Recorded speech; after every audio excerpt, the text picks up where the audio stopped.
Salom. Bugungi video O'zbekiston talabalari orasida ko'p qiziqish bo'ladigan Koreya universitetlari joylashgan joylashuvi, kontrakt to'lovlari va dunyodagi rankingi, qancha scholarship berishi va eng asosiysi, hech qanday konsalting firmalarisiz to'g'ridan-to'g'ri universitetlarga topshirish haqida bo'ladi. Oxirigacha ko'rishingizni maslahat beraman. Oldindan like bosishni unutmang. Bu ro'yxatda meni tajribamdan o'tgan haqiqiy o'zbek talabalari o'qishga kirib, grantlar olib, o'qishni boshlashgan. Koreya davlatiga ikki turdagi studentlar borishga qiziqishadi. Birinchi turdagilar Koreya ta'lim tizimiga qiziqqan, ikkinchi turdagilar Koreya iqtisodiyotiga qiziqqan. Birinchi turdagi talabalar yuqori sifatli ta'lim beradigan, dunyo talabiga mos keladigan universitetlarni tanlashsa, ikkinchi turdagi talabalar o'qish orqali borib, daromad qilish maqsadi bo'ladi va universitetdan iloji boricha haftasiga darslar kam bo'ladigan va kontraktlar to'lovlari arzon universitetlarni izlashadi. Men ikki turga ham mos keladigan top 7 ta universitetni ro'yxatini beraman. Ushbu Word formatda ko'rishingiz mumkin. Mana Word formatidagi ro'yxatim. Bu top 7 ta arzon, yuqori qabul darajasi bor va yuqori ta'lim sistemasidagi Koreyadagi universitetlar. Bu ro'yxatda universitetlarda studentlar topshirgan, mani tajribamda bo'lgan va yuqori grantlar bilan o'qishga topshirishgan, qabul qilishgan. Hozir ular birinchi kurs, ikkinchi kurs yokida magistraturada shunaqa o'qishyapti.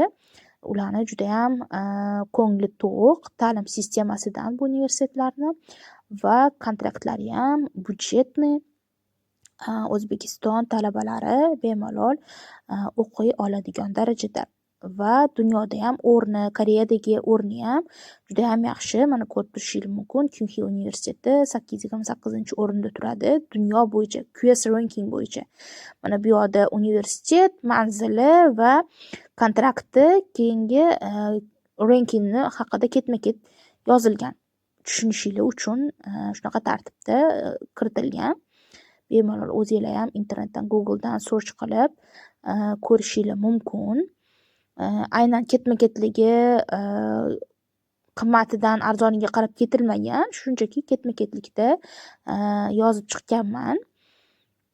Bu yerda fakultetlari, sizga ma'qul bo'lgan fakultetlarni o'zi universitetni ofitsialniy saytiga kirib ko'rishingiz mumkin. Koreya universitetlarini plus taraflari o'qishga topshirayotganda xalqaro studentga juda ham ko'p ma'lumotlarni o'zini ofitsialniy saytida aytishadi. Deyarli barcha universitetlarni ofitsialniy saytida admission guide degan fayllar bo'ladi. Shu admission guide'ga kirib, har semestrda yangi admission guide qo'yishadi. Masalan, hozir Kyunxi universitetini misolida ko'rsataman. Saytiga kirib, admission guide'ini qayerdan olsa bo'ladi. Shular bo'yicha video davomida ko'rib borasizlar. Aytganimdek, Koreya universitetlarida ikkita qabul bo'ladi. Bahorgi va kuzgi. Ancha oldindan rejalashtirishingizni maslahat beraman, chunki hujjatlarni tayyorlash Koreya universitetlariga deyarli barchasiga hujjatlarni onlayn emas, Koreya universitetini o'ziga yetkazish kerak bo'ladi. Bu dokumentlarni tayyorlash va Koreyaga yuborish vaqt talab qiladi. Shuning uchun qancha oldindan boshlasangiz dokumentlar tayyorlashni, shuncha yaxshi. Koreya universitetlari studentni barcha qobiliyatini, baholarini inobatga olishadi. Agar sizda maktabda baholaringiz yaxshi bo'ladigan bo'lsa va til sertifikatingiz topik yokida ingliz tilidan sertifikatlaringiz yuqori bo'ladigan bo'lsa, sizga yaxshigina 30, 50, 70, 100% gacha grantlar ajratadi. Shunaqa grant olish imkoniyatlari ham yuqori, bemalol vizasi bilan o'qib ishlash imkoniyati bor. Saytga kirganimizda admission degan joyini bosamiz va u yoqdan xalqaro studentlar uchun application joyini bosamiz. Bosganimizda boshqa domestic Asian studentslarga e'tibor qilmanglar. Bizada asosiy bizani yo'nalishimiz application for international admissionga to'g'ri kelamiz va uni bosamiz.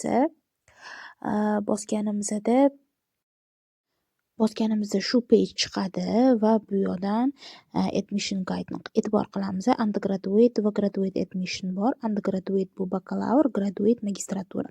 Biz admission guide'ni undergraduate'ni ko'rib chiqamiz va mana bu yerda ko'rishingiz mumkin. Guide'ni koreys tili va ingliz tilida ko'rsatilgan. Biz ingliz tilisini tanlaymiz. Mana bu PDF fayl, xohlasangiz yuklab olib PDFda Adobe PDFda ochib ko'rsangiz bo'ladi. Hamma ma'lumotlarni shu yerdan topsangiz bo'ladi. Mana kampusi qanaqa tarzdaligi rasmlari bilan hamma ma'lumotni shu guidedan ko'rsangiz bo'ladi. Yuqorida aytganimdek, har bitta semestrga alohida guide chiqadi. E'lonlar mana shu ofitsialniy saytida e'lon berishadi. Mana guide'ni ketma-ketligida ko'rib chiqamiz. Bu yoqda fakultetlar, qanaqa fakultetlar, ingliz tilida qanaqa fakultet bor, koreys tilida qanaqa fakultetlar bor, hammasi berilgan.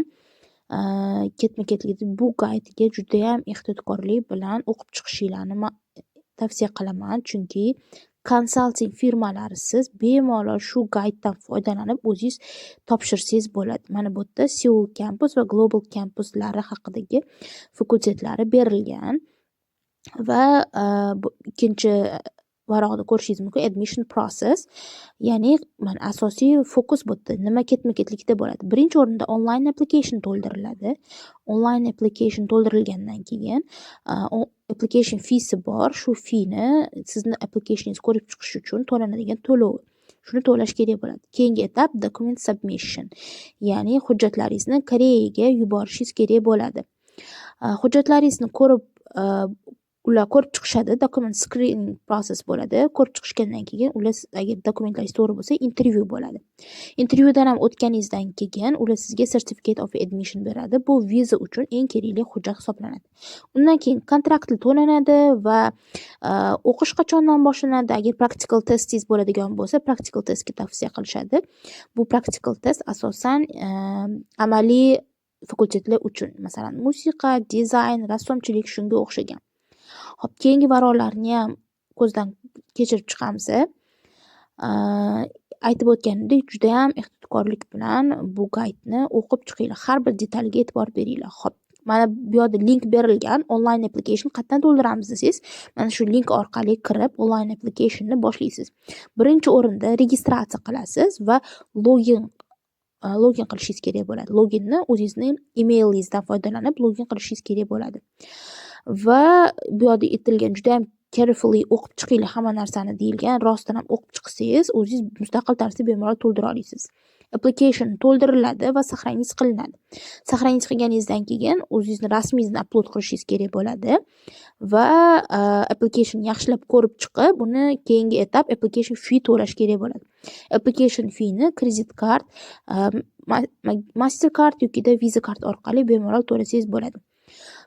Application fee to'langaningizdan keyin applicationni download qilib olsangiz bo'ladi. Bu download qilib olingan applicationni kerakli dokumentlar bilan Koreyaga qo'shib yuborishingiz kerak bo'ladi.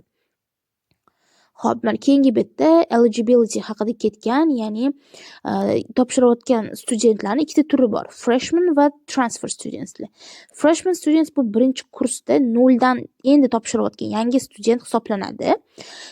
Keyingi etapdagi keyingi tur studentlar bu transfer studentlar hisoblanadi. Ya'ni siz perevod qilayotgan bo'lasiz. Qaysidir semestrdan semestrga yoki qaysidir kursdan kursga perevod qilayotgan bo'lasiz. Hop, Koreya universitetlarida ikki tilda darslar o'rgatiladi, koreys tili va ingliz tilida. Koreys tilidagi fakultetlarni Korean language track deyiladi, ingliz tilidagilarni English track deyiladi. Agar siz Korean trackni topshiradigan bo'lsangiz, koreys tilidan sertifikatingiz bo'lishi kerak. Ingliz tilidan topshiradigan bo'lsangiz, ingliz tilidan talab qilinadigan sertifikatlar bo'lishi kerak. Mana bu yerda ko'rsatilgan hamma talablar. Agar o'zingizga mos keladiganini juda ham ehtiyotkorlik bilan hamma detallarga e'tibor berib o'qib chiqishingizni tavsiya beraman. Xo'p, transfer student bo'lsangiz, bunga ham e'tibor qiling. Keyingisi kerakli dokumentlar. Xo'p, Koreyaga nima dokumentlarni yuboraman deydigan bo'lsangiz, mana bu yerda ko'rsatilgan. Online applicationingizni download qilganingizni yuborasiz. Self introduction yozasiz. Keyingisi official high school diploma. Maktabni bitirgan bo'lsangiz, maktabingizni attestatini, agar kollej, litsey bo'ladigan bo'lsa, litsey diplomingizni ingliz tili yoki koreys tiliga tarjima va notarial apostil qilish kerak bo'ladi. Bu hujjatlarni siz O'zbekistonda notariuslar bor, imенно tarjimon notariuslar, shulardan xizmatlaridan bemalol foydalansangiz bo'ladi. Xo'p, keyingisi official high school transcript, ya'ni bu O'zbekistonda tabelga to'g'ri keladi. Tabelda baholaringiz, oxirgi 3 yillik tabel baholaringizni koreys tili yoki ingliz tiliga tarjimasi va notarial apostil qilinishi kerak bo'ladi. Kollej, litseylarda menimcha zachotka deyiladi. Shu baholari qo'yib boriladigan zachotka. Oxirgi 3 yillik. Kollej, litsey bo'ladigan bo'lsa, 2 yil kollej, litseyni va 9-sinfni bitirganingizni berishingiz kerak bo'ladi. Keyingi dokument, ya'ni bu yerga juda ham e'tiborli bo'linglar. Agar dokumentlaringiz kam bo'ladigan bo'lsa, siz 1000 o'qishga qabul qilinganingiz bilan certificate of admission berilmaydi. Bu hujjat viza uchun juda ham kerakli hujjat hisoblanadi. Keyingisi bu government issued certificate of family register. Bu O'zbekistonda birth certificate ga to'g'ri keladi, ya'ni tug'ilganlik guvohnomasi. Tug'ilganlik guvohnomasida sizni ota-onangiz kimligi haqida yozilgan va shu ota-onangizni tasdiqlash uchun ularni pasport kopiyalarini ham birga qo'shib Koreyaga hujjatlaringiz bilan birga yuborishingiz kerak bo'ladi. Xo'p, keyingisiga o'tamiz. Ingliz tili yoki koreys tilidan sertifikatingiz va shunga o'xshagan yana qo'shimcha sertifikatlaringiz bo'lsa, ularni ham qo'shib berib yuborsangiz bo'ladi. Sertifikatingizni kserokopiyasini bemalol bersangiz bo'ladi, originalini bermang. Oddiy kserokopiya sertifikatniki. Xo'p, bu yoq taraflarini bemalol o'qib chiqishingiz kerak. Hamma beti muhim hisoblanadi. Bu yerda muhim emas degan narsa yo'q. Xo'p. Har bitta semestrda 2 tadan qabul bo'ladi. Masalan, bahorgi semestrga har bir universitet 2 tadan qabulni ochadi. Hop, birinchi qabulini ochadi-da, mana bu yerda ko'rgan bo'lsangiz, birinchi qabul ochilib, deadline-lari mana shu joyda qachon qabul ochiladi, qachon qabul yopiladi. Deadline-larga juda ham ehtiyotkorlik bilan qaranglar. Agar oldindan dokumentlarni qilishni boshlaylik deadline-dan oldin. Mana bu yerda birinchi qabul mana ochilib yopiladi va oradan vaqt o'tgandan keyin ikkinchi qabul. Bu yana bahorgi uchun 2 marta qabul ochilib yopiladi. Ulgurmaganlar yana keyingi ochilib yopilganiga bemalol qaytadan topshirsa bo'ladi. Ikkalasida ham shans bir xil. Ya'ni birinchisiga ulgurmay qoldim, ikkinchisida olmay qolishim mumkin degan narsa yo'q. Ikkalasida ham shans bir xil. Ikkinchi qabulga topshirib ham studentlar 100% gacha grant olgan studentlar bor. Bu narsaga qaramaydi Koreya. Deadline-larga yana bir marta aytaman, deadline-larga juda ham ehtiyotkorlik bilan qaranglar. Mana bu yerda hujjatlarni qachongacha Koreyaga yuborish kerak degan sanalar berilgan. Bu yerda Koreyani o'sha universitetingizning manzillarigacha bor, ya'ni pochtadan chiqarib o'tganingizda shu universitetning manzilini berishingiz kerak bo'ladi. O'zbekistonda juda ham ko'p pochta xizmatlari bor. Koreyaga hujjatlarni berib yuborish bo'yicha shulardan foydalansangiz bo'ladi. Narxlarini kelishasiz. Men bilishim bo'yicha 2025-yilda 250 ming so'mdan boshlanar edi. Balki narxlar oshgan bo'lishi mumkin. Xo'p, juda ham ehtiyotkorlik bilan aytganimdek qarab chiqamiz hamma dokumentlarga, ya'ni admission guide-ga. Mana bu yerda ko'rishimiz mumkin xalqaro studentlarga scholarshiplar. Hamma universitetda turli xil scholarshiplar bo'ladi. Kyuxi universitetida ham juda ham ko'p turdagi scholarshiplar bor. Ya'ni agar siz ingliz tili yoki koreys tili sertifikatingiz yuqori bo'ladigan bo'lsa, mana bir semestrga 100% gacha grantlar olish mumkin. Yokida maktab baholaringiz yuqori bo'ladigan bo'lsa va intervyulardan ham yaxshi o'tadigan bo'lsangiz, shunda ham bir semestr uchun 100% gacha grantlar olish imkoniyatingiz bor. Koreyada yaxshi tarafi, agar birinchi semestrni yaxshi baholarga bitirsangiz, keyingi semestrga ham bemalol 100% gacha grantlarni davom ettirishingiz mumkin. Agar yaxshi o'qimasangiz, o'qish mobaynida bu grantlaringizni scholarshipni olib qo'yishadi yoki qaysidir foizga tushirishadi. Masalan, 100% bo'lgan bo'lsa, 70% ga yoki 50-30% ga tushirib qo'yishadi. Shuning uchun yil mobaynida ham juda ham yaxshi o'qishingiz kerak. Bu yerda ham mana viza bo'yicha ma'lumotlarni ko'rib chiqsangiz bo'ladi. Ya'ni mustaqil shu admission guidedan foydalanib, konsalting firmalarsiz studentni o'zi bemalol topshira oladi. Bu guideni juda ham carefully o'qib chiqishinglarni maslahat beraman. Mana tuition fee'lar ham berilgan. Tuition fee'lar fakultetlariga qarab kontraktlari o'zgaradi. Bu yerda ko'rsatilgan bir semestr uchun kontraktlarni hisoblangan. Agar qanaqadir savolinglar bo'ladigan bo'lsa, universitetni emailiga bemalol shu savolinglarni yozsanglar, Koreya universitetlari juda ham tez studentlarga javob berishadi.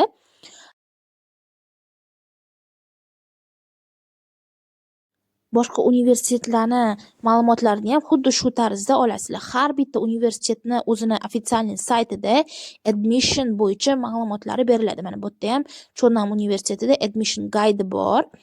Men skachать qilib olganman, ko'rsanglar bo'ladi. Bu yerda ham skachать qilib, xuddi o'sha informatsiyalarni QXida ko'rsatilgandagi ketma-ketlikda beriladi. Yokida mana Incheon universiteti deb beradigan bo'lsangiz, poiskga Incheon universitetining ofitsial sayti kelib chiqadi va u universitetning ham o'z ma'lumotlari detalni berilgan. Hamma ma'lumotlarga ehtiyotkorlik bilan yondashib, o'zingiz bemalol topshirsangiz bo'ladi. Agar ma'lumotlar yoqgan bo'lsa, like bosishingiz mumkin. Savollaringizni kommentda qoldirsangiz, qo'limdan kelgancha hammasiga ma'lumot berishga harakat qilaman. Rahmat kattakon, podpisatsiya bo'lishni unutmanglar.